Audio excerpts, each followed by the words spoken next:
10 people, we'll lay off 7 people, and we'll cut other costs. The personal impact of layoffs. And then Next as the on maintenance Black center Nouveau. was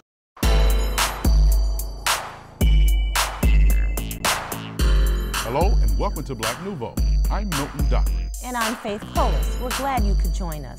We'll have more on layoffs in just a moment. We'll also hear from poet Dan Vaughn, photographer Duncan, and we'll reprise a tribute to one of our community leaders, Reuben Harpo. But first, the issue of layoffs. Louis Uchitelle spoke at MATC recently about the impact of layoffs on American society.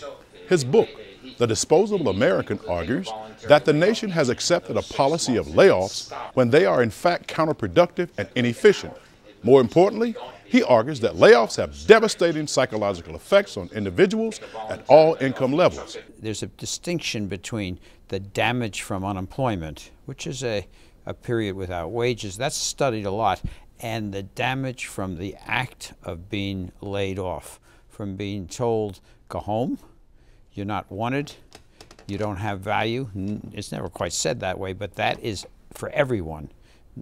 Up and down the labor force, the same damage, the same message, and the same damage to self-esteem. It's a contributor to mental instability. It's a public health damage. We have tens of millions of people in this society who have suffered what I find to be a permanent damage in that they've been told, they've connected themselves to a workforce, they've identified with the company, they've taken pride in their work, they've done it well, and suddenly they're told that they don't have value. The psychiatrists were finding not that people came to them because of a layoff, although that happened, but they were finding people who came to them, they couldn't sleep, they were having fights at home or other adjustment problems, and in the course of treatment, it turned out that layoffs were a contributing factor. What can displaced workers, those displaced workers due to layoffs, expect in this new job market? Well, in today's job market, even if you're not formally laid off in today's job market, there just aren't jobs across the board. I mean, the latest government statistics show that for every opening now available, there is nearly 6 people on average across the country seeking, unemployed and seeking that job, in theory seeking that job. And people just aren't hiring. Employers just aren't hiring. And it's worse in some places than others. And even though the economy might be beginning, it's worse now than it ever was over the last generation. And layoffs are a phenomenon that have occurred since the late 70s. I found that, or the government found in the layoff statistics, that people laid off a year, 2 years later, a third were working again and earning as much or more than before. A third were working but earning less, and a third had just dropped out of the labor force entirely. There's a mainstream argument in economics that says supply creates its own demand. You train an engineer and magically someone will build a bridge because the engineers are there to build it. Well, it doesn't happen. Sometimes there's an intertwining. You wouldn't build a bridge without the engineers, but you wouldn't build a bridge just because you have a bunch of engineers available to build it. There has to be demand. Okay. There has to be, and the second thing is the private sector, even with the best will in the world, and this goes back historically, has not regularly been able, with the exception of the World War II and a couple of decades after that, been able to generate enough jobs to give work to everyone who wants it, full employment. Okay. So the government has to step in. It always has in the past. It doesn't anymore. The stimulus package is a very weak attempt at that. It's not job creation. It's contracts to repair roads to private sector people who might or might not hire people to do it. Okay. And we had from the Depression until the late 70s government employment. Okay.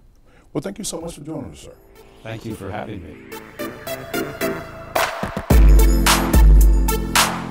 Last fall, Milwaukee has honored one of our community elders, Reuben Harpo, by naming a street after him. Liddy Collins has that story. Our paramount chief, Reuben K. Harpo. A community street named for a man who loves his community. Reuben Harpo Jr. When I think of Reuben Harpo, I think of our community. I think of someone that really cares about our community and just seems like they are put here for a purpose of bringing people together. When I think of Reuben Harpo, I think of an ambassador, the ambassador to the city of Milwaukee. When I think of Reuben Harpo, I think about Walnut Street, good old days, people who knows the history of Milwaukee and also knows the history of Black Milwaukee. For those who don't know who you are, who is Reuben Harpo? Well, Reuben Harpo is a homeboy who loves the people in Milwaukee, grew up with them on Walnut Street. In fact, I'm part of the Walnut Street Social Gathering Club, all right? And sort of backed into working with the university when I came home from the Army and saw this community was in such a terrible shape. Kids were shooting BB guns, shooting BB guns at the windows of schools, and I knew that if I started having children, I certainly wouldn't want my kids to go to school like that. That's what really got me started. Reuben Harpo Jr. studied chemistry in college with plans of becoming a research doctor to find a cure for diabetes. He gave up that dream when he couldn't find a job in that field of work. And then, as his wife said, he became the connector, connecting people, ideas, and resources.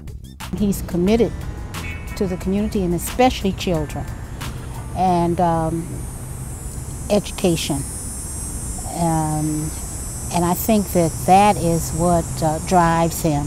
I think of Reuben as our community historian. He just has a wealth of knowledge and information, but more importantly, he is willing to share that knowledge and information with everyone, especially our young people, so that they will know about our rich, proud heritage. Milwaukee was the only first-class city in the state. Reuben told us why the Black community changed over time. Class A city. That expressway really messed up a tremendous tight family, and so a lot of people left the community. And in 1979, 1980, 81, it was the worst winter I've ever seen in my life, and it ran about 20,000 people out of the city. And then our children are growing up, and they don't want to stay here because of the attitude, the negative attitude that's in the air from both the African American community and from the newspapers. We call that mythology, someone else's mythology, pushing it on to the whole group of people. If the schools would straighten up, you'd see a complete change. Why did you never not run for political office? I didn't think I was smart enough for that, for politics. I really did not. I thought maybe other people who had a degree, they had a lot of people with degrees walking around the community, but they weren't doing anything with the degrees. So I said, hey, let them, they've studied, they can go in and they know accounting procedures and they know how to talk with people and so forth, let them run. But I just decided that I could best serve by not running for politics. I'm gonna tell you, true, I regret that I didn't, because some of the people who were in there did not do what I could have done. Reuben knows the challenges of Milwaukee and of the African American community. Overall, Milwaukee, the biggest challenges was recognize the talent in other people besides just themselves. With the African American community, I have two words for it. The first word is ignorance. And not to put anyone down, but ignorance simply means you don't know. The second word is conceptualization. And that simply means that you can't see the picture. You put ignorance and the lack of conceptualization together, you got chaos. Harpo not only cares for his community, he cares for his family. As a husband, his wife said he is kind, considerate, and patient. And as a father, he is just wonderful in that he will, seek out opportunities and encourage the children to do whatever they feel that they can do, and that the world is endless to what they can do. I didn't really grow to appreciate my dad until I was an adult. Annette, his daughter, said her dad playing the sax and his love of music contributes to his love of people. And he loves Milwaukee. He toured in Korea for the Army, and he briefly went away to New York to try his hand at playing saxophone. But for the most part, he's always been a Milwaukeean. And if you tell him about other places, he just thinks Milwaukee is the best. And so he doesn't understand when people say they don't like Milwaukee, there's nothing here or whatever. He's always, okay, let's make it happen. What ideas do you have to make Milwaukee better? He always likes to say, we are the ones we've been waiting for. And so if you see something wrong or you don't like something, then you be the instrument of change. Don't, complain, but, think of a way to make it better or make it happen. So that's what my dad has taught me over the years. His wife said he is a very spiritual and positive person and want people to remember him as a caring person. A person who loves his community, a person who spent his life trying to motivate other people and trying to encourage people to be the best that they could be, including his family.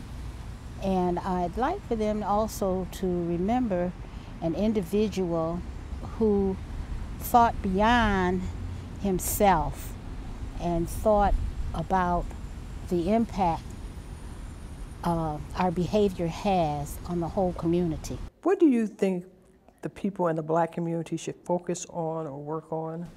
That's an easy question. They should work on the next generation of leaders. That means their children and grandchildren.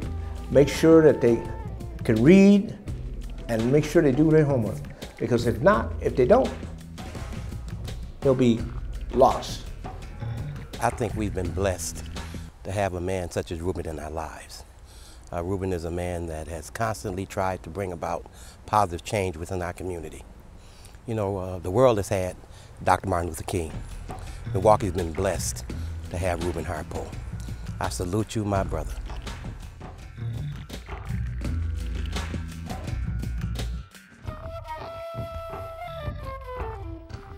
After witnessing the 3 my grandfather had, we figured she knew every sign and every symptom and would never be a victim. But on the completion of her surgery, the physician made mention of the issue of an inner scar tissue, which was evidence of at least one unreported heart attack. And at that, she even questioned heart attack, said she thought she just had a bad case of the hiccups. And if she would just be still and hold her breath and listen to God, then everything would be okay.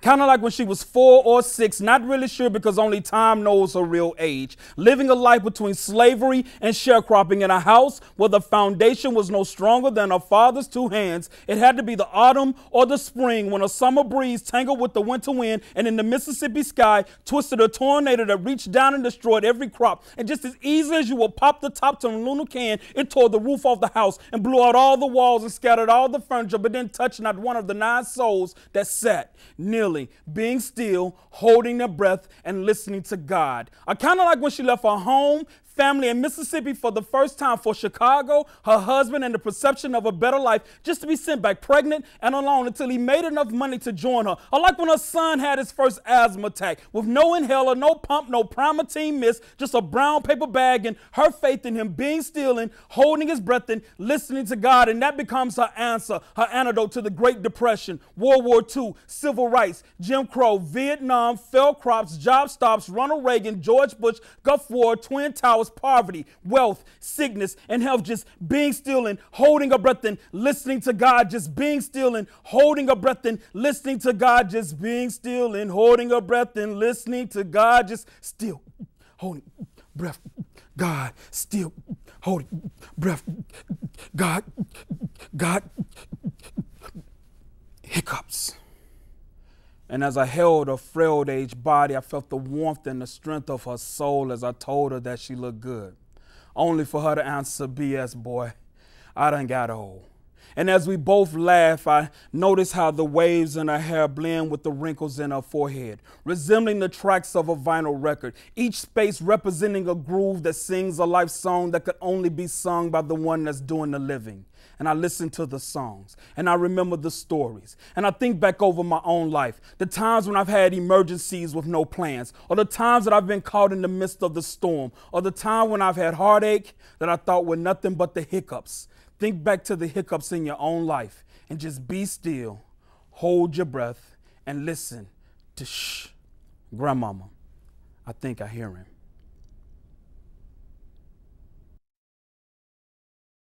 So tell me about listening to God. What inspired that poem? Well, you know, it's a hook in it. Hold your breath, be still, and listen to God.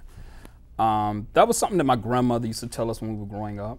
No matter what happened, you know, having problems with school, baby, just be still, hold your breath, listen to God. You know, and so then in the process of that being the hook part of it, something that she always said, I just thought about some of the things that had transpired in her life. Right. You know, where probably that saying has pulled her through a lot of adversities. So it was the mantra of it that made it. Yes. Listening to God, hold still, be quiet, listen to God. Right, and so that the end part of it, where you know I'm talking about a hug, and I told her that she looked good. Right. That was an actual scene. One time I went home, and so I went home to Mississippi, and I'm visiting her, and you look good, boy. I don't look good, boy. I done got old, so. Right. Just kind of a culmination of those three things. All right. Now, how long have you been doing poetry? When did you start? Ooh. Because you're I've been doing it for a while. You're accomplished. I was writing in high school. Well, actually, in high school and before high school, I was an MC, like a lot of urban inner city kids. Right. Tried to be a rapper, but I also was an honor student. And I also grew up with a very strict father. And he was like, you know, you got all year to make something out of this whole rap thing, and then you got to cut this loose.